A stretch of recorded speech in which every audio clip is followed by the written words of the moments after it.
Вы смотрите «Актуальное интервью», в студии Сергей Михедов. Здравствуйте. Дворец детства в Якутске посещали многие горожане. Кто-то сам туда ходил заниматься, будучи школьником, кто-то водит своих детей или внуков. В предстоящем году дворцу исполнится 85 лет со дня создания. И в эти дни начинаются мероприятия юбилейного года. Как изменился за это время островок детства, где получили свои первые навыки творчества, исследовательской деятельности тысячи ребятишек? Какие новые задачи стоят в воспитании подрастающего поколения? Об этом мы сегодня поговорим с Марией Петровой, директором Дворца детского творчества. Мария Петровна, здравствуйте. Здравствуйте. В первую очередь поздравляю вас с праздником. С юбилеем. Спасибо. 85 лет – большой путь, наполненный событиями, историями человеческих судеб. Несомненно, сложился свой неповторимый опыт, свои традиции. Что вы можете отметить, оглядываясь назад? В 2022 год, он, конечно, эпохальный для всей республики. Но он эпохальный не только в политическом, государственном плане, но и в плане воспитания детей. Потому что из 100 лет Якутской ССР 85 лет существовал и Дворец детства. Он начинался как клуб юных пионеров, и понятно, что это было прежде всего идеологическое воспитание. И надо сказать, что в целом система воспитания республики формировалась не без активного участия педагогов, теперь уже Дворца детского творчества. И мы рады тому, что, во-первых, наше учреждение является старейшим учреждением дополнительного образования в республике, крупнейшим, и мы являемся центральной площадкой, на которой проходят главные, скажем, детские мероприятия основные. И поздравляю всех и юных горожан, и тех, кто был юными горожанами, всех детей, кто когда-либо посещал наш Дворец детского творчества. Как изменился дворец, если сравнивать его с тем, что было 10-20 лет назад? Ведь технологии и методики воспитания меняются. Это действительно был пройден такой очень большой путь, очень интенсивный, потому что получается, что с советского времени мы ушли от идеологического воспитания к воспитанию личности и к профессиональной ориентированности детей на то, чтобы они именно в наших стенах находили свои интересы, раскрывали свой потенциал и затем определяли свою профессию уже осознанно. И это действительно происходит. И мы видим сейчас даже по участию в движении WorldSkills юниоры, что именно наши воспитанники тоже очень активно и результативно в них участвуют. Во Дворце детского творчества уже 4-й год работает Кванториум, это детский технопарк республики. Он был создан именно по инициативе тогда еще главы города Якутска Асина Сергеевича Николаева. И сейчас у нас еще есть и мобильный технопарк Кванториум, это автокомплекс передвижной, который ездит не только по школам города Якутска, но и по дорогам республики, по заявкам улусов. И у нас еще есть второй такой мобильный автокомплекс, но связанный именно с безопасностью дорожного движения. Мы получили этот комплекс благодаря поддержке ГИБДД и правительства республики, и теперь тоже также активно выезжаем. Вот буквально вот на этой неделе в Волохана, например, этот комплекс выезжает и учит маленьких детей в такой очень яркой, наглядной форме, вот очень такими красивыми, интересными дидактическими материалами, то, как надо вести себя на дороге. Мария Петровна, каким должно быть сейчас дополнительное образование, какие навыки и знания нужны современным детям? Сейчас, как говорят же, последний в караване может стать, возглавить этот караван. И с дополнительным образованием детей эта история и произошла. Если ранее все время говорили, что школа что-то может сделать, школа должна делать, все смотрели на школу и считали, что школа решит все проблемы, то теперь как раз-таки мы видим, что раскрытие индивидуальности ребенка, развитие его личности, развитие его талантов происходит прежде всего в дополнительном образовании. И те родители, которые не ленятся и находят в себе силы водить ребенка на кружки, они таким образом инвестируют в будущее своего ребенка. Во-первых, дети, конечно же, не только, скажем, свое любопытство удовлетворяют, но они находят еще и товарищей по интересам. Но согласитесь, что в школы дети очень часто ходят просто потому, что это надо. И бывает и так, что и в классе у них не так уж и много товарищей. А вот в кружки, в которые они приходят, они как раз там находят единомышленников, друзей, и с ними делают проекты. Мы сейчас вообще стараемся внедрять активно проектную деятельность.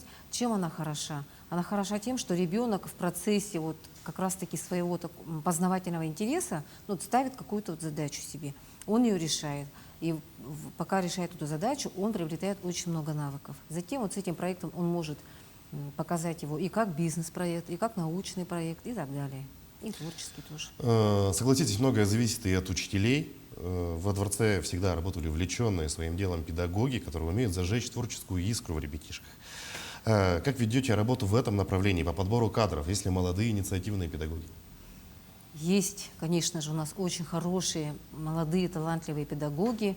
Мы ими уже гордимся, потому что только в этом году, например, у нас педагоги выиграли 4 гранта именно для того, чтобы были как можно интересные современные условия для детей. Например, Евсей Иванов, педагог по швейному моделированию, у него проект создания коллекции к столетию Якутской ССР. И вместе с детьми они создают эту коллекцию. Или, например, педагог Николай Корякин вместе с командой придумали проект «Мустар». Это создание YouTube-канала на якутском языке силами детей. Потому что, понятно, что в условиях города это очень актуальная тема. Или, например, вот киберволонтеры. Тоже этот проект на российском уровне даже вот его отметили, потому что это действительно очень интересно, когда дети сами ходят и обучают не только своих сверстников, но и учителей о том, как надо правильно вести себя в интернет-пространстве, чтобы не напороться на мошенников, к примеру. Вот такого плана. И у нас в кванториуме в основном молодые педагоги, к примеру, но мы видим сейчас, буквально покажем направление, у нас есть сочетание и опыта, и молодости. Вы рассказали о детском технопарке «Кванториум», но если говорить в целом, как в техническом плане изменился дворец, как изменилось пространство здания? Вот те, кто давно не был, приходят и очень удивляются тому, как все изменилось. Потому что первый этаж, он полностью сейчас отдан под детский технопарк «Кванториум». Там создана очень такая современная, высокотехнологичная среда, аналогов которой нет вообще в нашей республике. Далее у нас уже идут прикладное творчество, художественное творчество и театральное творчество этажами выше. И целый концертный зал, мы его посвящаем как раз-таки тому, чтобы на этой площадке не только воспитанники дворца самого, но и школы могли показать свои музыкальные и театральные постановки. Пока пандемия нам, конечно, немножко сейчас помешала в этом, но на самом деле есть прекрасные постановки с силами детей, и мы надеемся, что в скором времени, когда уже свет в конце тоннеля мы видим, это можем сделать. И мы раскроем новые таланты. И вот хочу отметить, например, Валерий Жандоров, министр финансов, это воспитанник дворца. Он ходил в театральную студию, и именно поэтому у него такой прекрасный поставленный голос. А если говорить о ближайших планах, скоро все мы встретим Новый год во Дворце детства. Традиционно проходят елки. В этом году что планируете? Пока мы, к сожалению, планируем онлайн, но обязательно новогодний спектакль, который мы готовим очень тщательно, от всей души. И в прошлом году, когда мы такой спектакль подготовили, первоклассники города Якутска с большим энтузиазмом его воспринимали и активно в нем участвовали, потому что мы это сделали с интерактивом. И я поняла, что для нынешнего юного поколения у них нет барьеров. Для них что реальный мир, что виртуальный мир – это абсолютно настоящие, два настоящих реальных мира. Наверняка новогодние мероприятия перейдут в юбилейные. Расскажите, пожалуйста, подробнее о юбилейных мероприятиях. У нас получается, что буквально с сегодняшнего дня мы начинаем отсчет нашего юбилейного года.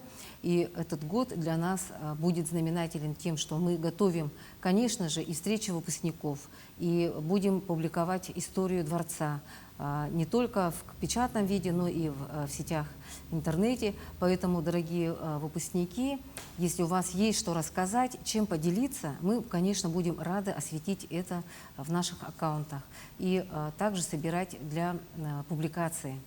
Также вышла инициативная группа наших уважаемых педагогов о том, что, оказывается, мы сейчас остались единственной концертной площадкой в городе, у которой нет светодиодного экрана. Но являясь такой главной детской площадкой республики, это, я думаю, такое упущение, которое мы обязательно должны решить. И вот коллегиально было принято решение, что не надо нам никаких подарков, нам нужен только один подарок. Это светодиодный экран. И поэтому мы будем дружными усилиями этот подарок готовить детству нашей республики. И поэтому призываем всех, кто неравнодушен к детству, к Дворцу детского творчества, принять участие в сборе этого прекрасного подарка детям. Вы обратились к выпускникам, но сейчас хотелось бы услышать информацию для тех, кто только хочет привести своих детей во Дворец детства. Какие кружки сейчас работают? Расскажите об этом.